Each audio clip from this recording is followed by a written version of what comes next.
참으로 좋으신 하나님, 오늘도 주님 앞에 있으니 큰 복입니다. 우리의 죄악이 사함을 받게 하시며 주님께 용납받게 하시고 신앙의 가장 중요한 것이 무엇인지 고민하며 살아가는 주의 백성 되게 하시옵소서. 예수님의 이름으로 기도드립니다. 아멘. 하나님 말씀 사무엘 하 6장 8절 말씀입니다. 사무엘 하 6장 8절 말씀입니다.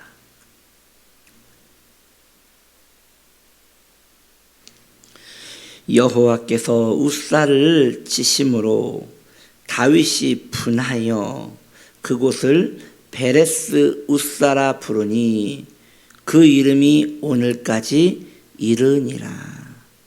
아멘. 오늘 말씀의 제목은 베레스 웃사입니다. 법궤는 아미나답의 집에 있다가 다윗성으로 옮겨질 예정이었습니다. 웃사는 블렛 사람들이 그러했던 것처럼 법궤를 수레에 실었습니다. 소가 끄는 수레였기에 덜컹거리지 않았겠어요? 덜컹덜컹.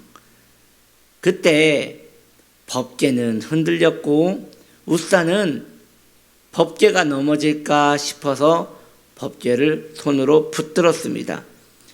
그런데 아무도 예상하지 못했던 일이 일어났어요. 그것을 법궤를 도와주려고 했던 그 웃사가 바로 그 자리에서 즉사를 한 거예요.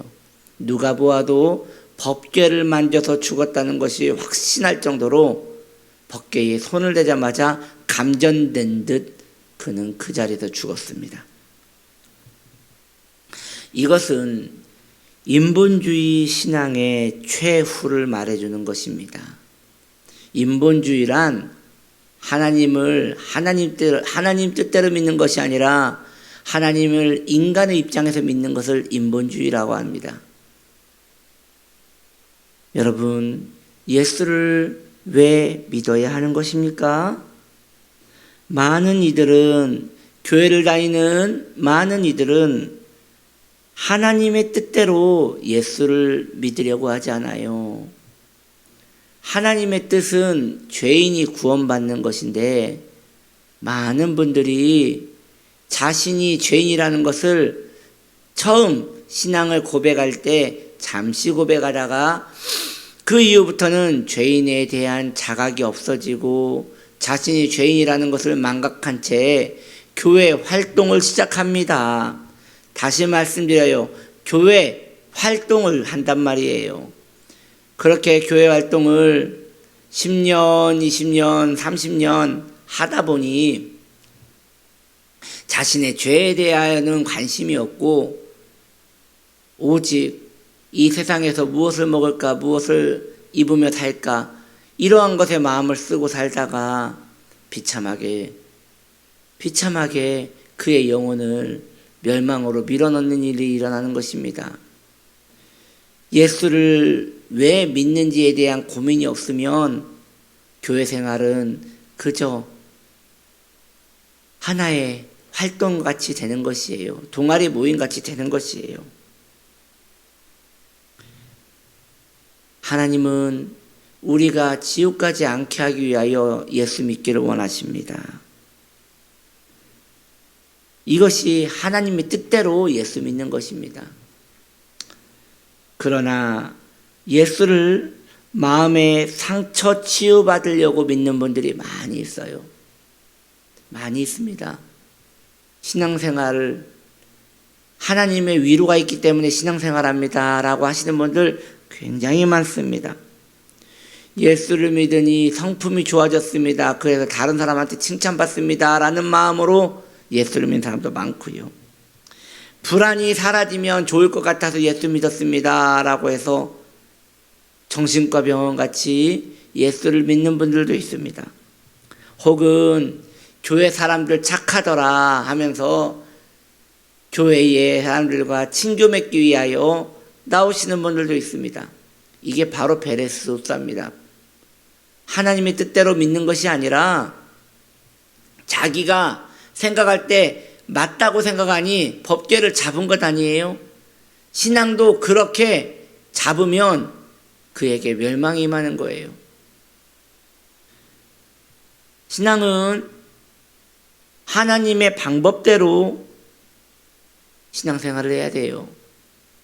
법궤는 하나님의 방법대로 체에 꽂아서 네 사람 혹은 두 사람이 그 법궤를 들고 옮겨야 하는 것이에요. 법궤에 손을 대면 안 되고 체에 꽂아서 다녀야 하는 것이에요. 이스라엘 백성들이 그걸 몰랐을까요?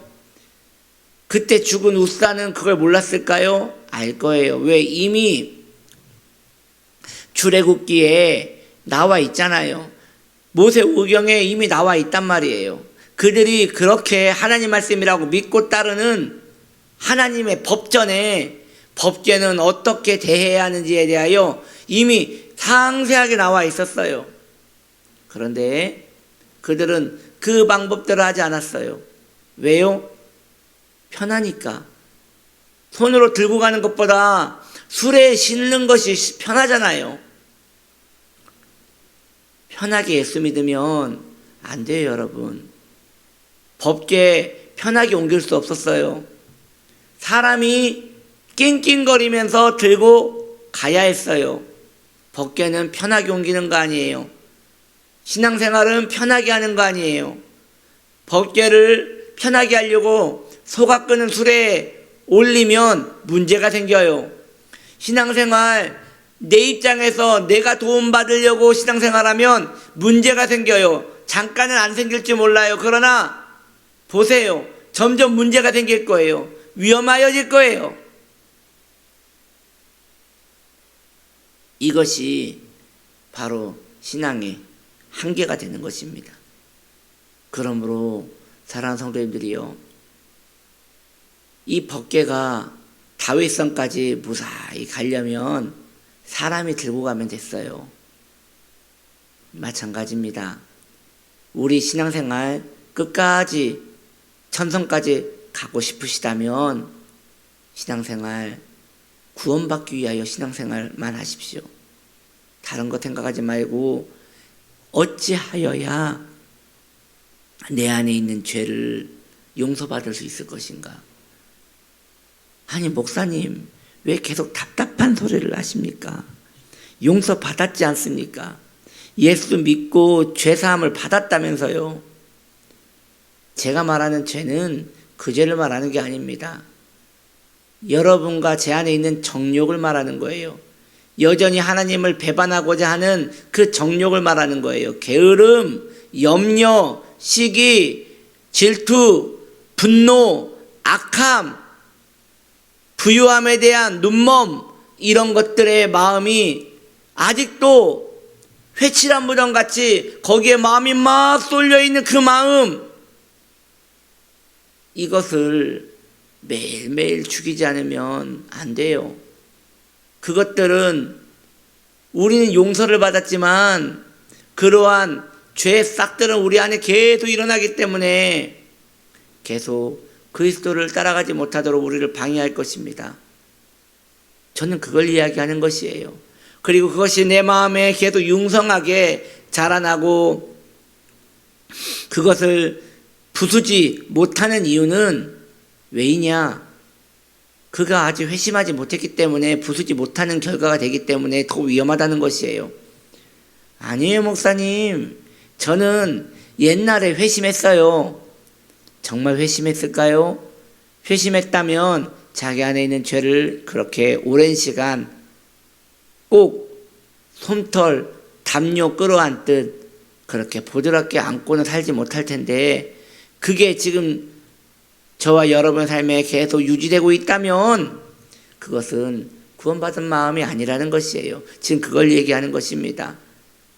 예수는 그렇게 믿는 것입니다. 구원받기 위하여. 구원받기 위하여는 죄가 드러나야 하고 그 죄를 계속 다루면서 아파하며 불편하게 천성 가는 거예요. 때로 그런 마음 가질 때 있어요. 교회에서 참 불편한 일이 있을 수 있죠. 혹은 삶이 너무 고날 수 있죠. 예를 들어 볼게요. 한 분이 삶이 너무 힘들어요. 자녀는 어리고요. 먹여 살려야 하고요. 돈도 벌어야 하고요. 그래서 아침부터 저녁까지 일을 해요. 낮에는 밖에서 시달리고 저녁에는 집에서 시달려요. 그에게는 하루하루가 지옥 같아요. 그런데 신앙생활을 하려니 신앙생활이 너무 사치같이 느껴져요. 또한 교회를 갔는데 왜 이렇게 이상한 사람들이 많아요? 자기를 멸시하는 사람도 있고 돈 있다고 뻐기는 사람이 있질 않나? 성질이 못된 사람이 있고 갑자기 그 사람은 이런 생각을 합니다. 혼자 조용히 신앙생활을 해도 되겠다. 혼자 조용히 신앙생활을 하는 게 차라리 낫겠다 라는 생각을 하고 그분은 그때부터 신앙생활을 안 하는 게 아니에요. 집에서 조용히 유튜브 보면서 예배드립니다. 혹은 큰 교회 찾아서 교적 등록도 안 하고 맨 뒤에서 예배 막 시작할 때 쏙 들어갔다 예배가 끝나자마자 쏙 나옵니다.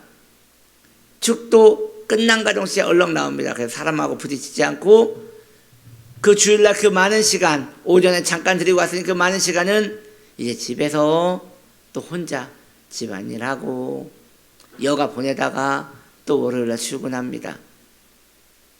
네, 나쁘지 않겠네요.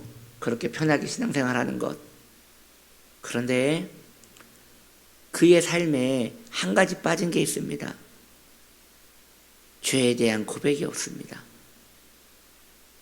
그렇기 때문에 그는 그렇게 편안하게 살 수 있는 거예요.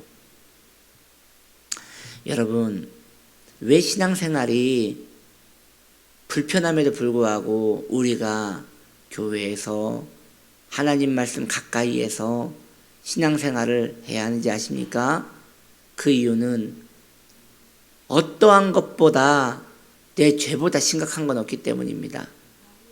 그렇기 때문에 마음에 사치가 들어와서 꼭 고상하게 신앙생활 하고자 하는 그런 마음이 악한 마음이 드는 것이에요. 어쩔 수가 없어요. 배가 불러서 그런 거기 때문에 어쩔 수가 없어요. 그런 분들은 그냥 악하게 자기의 길을 갈 수밖에 없다는 생각이 듭니다. 너무나 비참하고 슬픈 일이지만 그들은 귓구멍을 막았기 때문에 듣지도 못하고 마음이 완고하기 때문에 하나님의 그 도끼와 같은 말씀이 들어가지를 않습니다.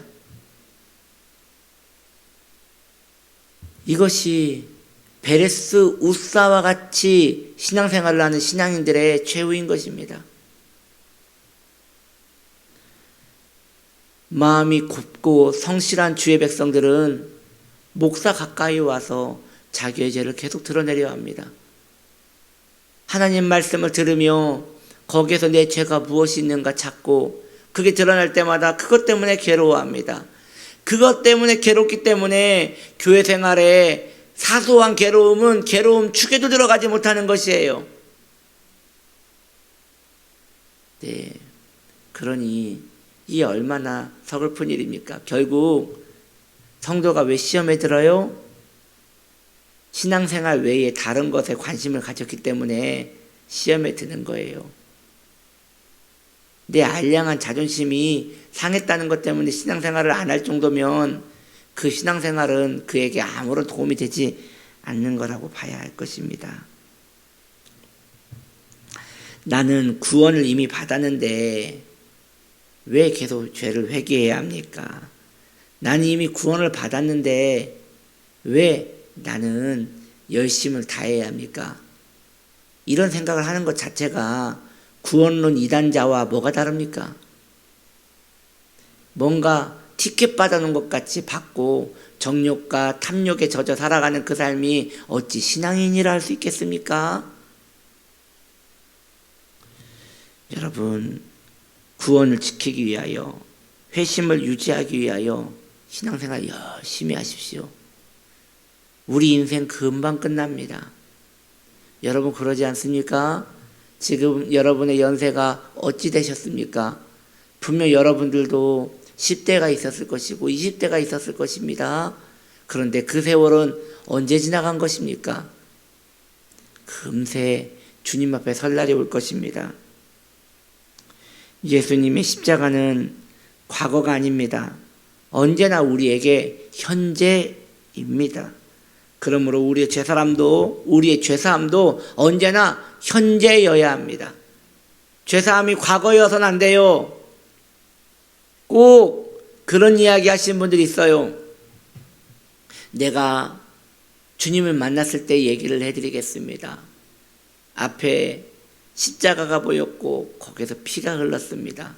그때 내 죄가 책장에 쓰여진 것이 넘어가듯 혹은 필름이 지나가듯 내 죄가 계속 떠올라서 그것 때문에 몇 시간을 울면서 크리넥스 휴지통을 한 통을 다 쓴 것 같습니다. 네, 그런 이야기를 들을 때 마음이 촉촉하고 얼마나 좋은지 모릅니다. 저는 그분에게 그런 얘기를 하고 싶어요. 지금도 그렇습니까? 지금도 그렇게 사십니까? 아마 그분은 처음 그랬다고, 처음 내가 신앙생활 할 때 그랬다고 하는 말입니다 라고 얘기할 것입니다. 지금은 그렇지 않다는 것이죠. 예수님은 나의 과거 때문에 죽은 것이 아니라 내 현재 때문에 죽었습니다. 그러니 내 죄도 현재 계속 용서를 받아야 합니다. 하나님은 우리가 제대로 예수 믿기를 원하십니다. 베레스 우사같이 벗개를 만지는 것이 아니라 체에 꽂아서 베레스 우사가 죽지 않기를 바라신 것처럼 우리도 예수를 내 입맛대로 믿는 것이 아니라 하나님의 방법대로 믿기를 원하시는 거예요. 그것은 하나님의 방법대로 믿는다는 것은 회심을 사랑하며 자신의 영혼을 거룩하게 구별하는 믿음이어야 합니다. 할렐루야. 하나님 아버지 감사합니다. 우리가 하나님의 방법대로 예수 믿게 하옵소서. 마음에 더러운 사치와 우물들이 일어나지 않게 하시고 예수 왜 믿는지 이것에만 집중하며 살 수 있도록 깨어 살게 하시옵소서. 예수님의 이름으로 기도드립니다. 아멘.